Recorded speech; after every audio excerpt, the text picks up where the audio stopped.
o'z faoliyatimizni davom ettirmoqdamiz va bolalar bilan tizimli ishga ishonch bilan qaytmoqdamiz. Bugun markazimizning rivojlanishining yangi bosqichiga chiqmoqda.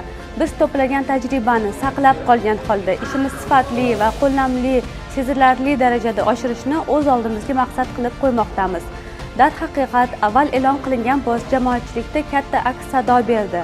Biz jamiyatning bolalarga farovonligiga bo'lgan e'tiborni hurmat qilamiz va shu bilan birga bugun alohida taqiqlash joiz.